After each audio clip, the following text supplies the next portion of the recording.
Welcome back. तो इस video में हम बात करेंगे आउटलाइन प्रॉपर्टी के बारे में कि आउटलाइन प्रॉपर्टी जो है वो कैसे काम करती है CSS के अंदर। तो इसके लिए मैं विजुअल स्टूडियो कोड में चला जाऊंगा। तो यहाँ पे आप देख सकते हैं कि मैंने एक न्यू फाइल बनाई है outline.html एंड देन यहाँ पे मैंने एक p टैग बनाया जिसको मैंने क्लास दी है टेक्स्ट के नाम से। फिर इसको मैंने यहाँ पे एंड पे स्टाइल टैग के जरिए इसको सिलेक्ट किया एंड देन यहाँ पे इसको मैंने जो है 2 पिक्सल का बॉर्डर सॉलिड बॉर्डर दिया और यहाँ पे इसको मैंने ये ब्लू कलर जो है वो अप्लाई किया है।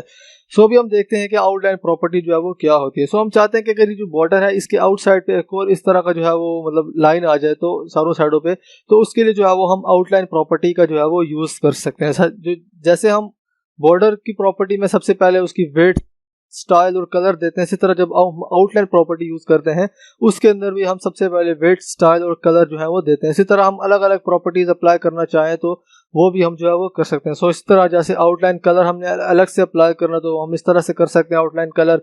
इसी तरह आउटलाइन स्टाइल अप्लाई करना है तो वो आउटलाइन स्टाइल हम जो है वो अप्लाई कर सकते हैं। इसी तरह आउटलाइन विड्थ हमने अप्लाई करनी है तो हम इसके ऊपर जो है वो इजीली अप्लाई कर सकते हैं।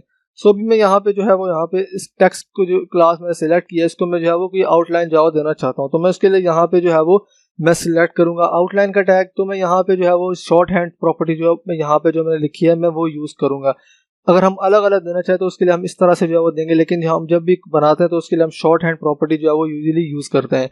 सो हम सबसे पहले लिखेंगे आउटलाइन, फिर उसके बाद जो है वो हम विड्थ स्पेसिफाई करेंगे, उसके बाद स्टाइल और फिर उसके बाद जो है वो हम कलर देंगे।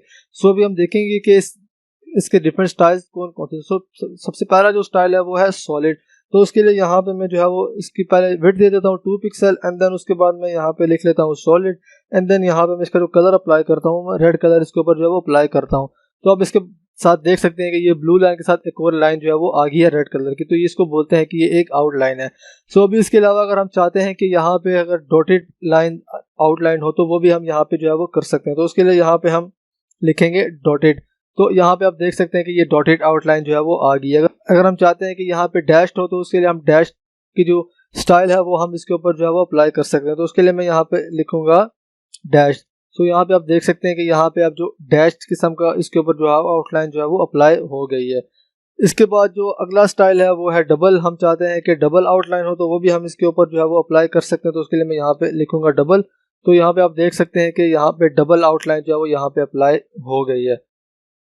अब उसके बाद जो अगला इसका स्टाइल है वो है ग्रुप, जिसके अंदर जो है वो हमें 3D देखने को मिलेगा ये। तो यहाँ पे आप देख सकते हैं कि हमें 3D किस्म का जो आउटलाइन है वो यहाँ पे हमें देखने को जो है वो मिल रही है।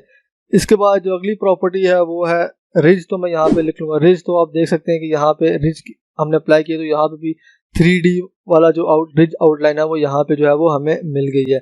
सो इस तरह से हम जो है वो डिफरेंट आउटलाइन के स्टाइल जो है वो अप्लाई कर सकते हैं। अगर हमने एक बॉर्डर बनाया उसके बाद अगर हम चाहते हैं कि इसके साथ एक और आउटलाइन है तो उसके लिए हम जो है वो आउटलाइन प्रॉपर्टी का यूज करते हैं। इसी तरह जैसे हम बॉर्डर में सबसे पहले उसकी विड्थ अप्लाई करते हैं, फिर उसका स्टाइल और फिर उसका कलर अप्लाई करते हैं, इसी तरह हम आउटलाइन के ऊपर भी इसी तरह सबसे पहले विड्थ फिर कलर या स्टाइल अप्लाई करना चाहें तो उस तरह भी कर सकते हैं, या स्टाइल पहले अप्लाई करें या कलर बाद अप्लाई करें, तो दोनों तरीकों में जो है वो अप्लाई हो जाएगा। तो मिलते हैं नेक्स्ट वीडियो में, तब तक के लिए अपना ख्याल रखिए।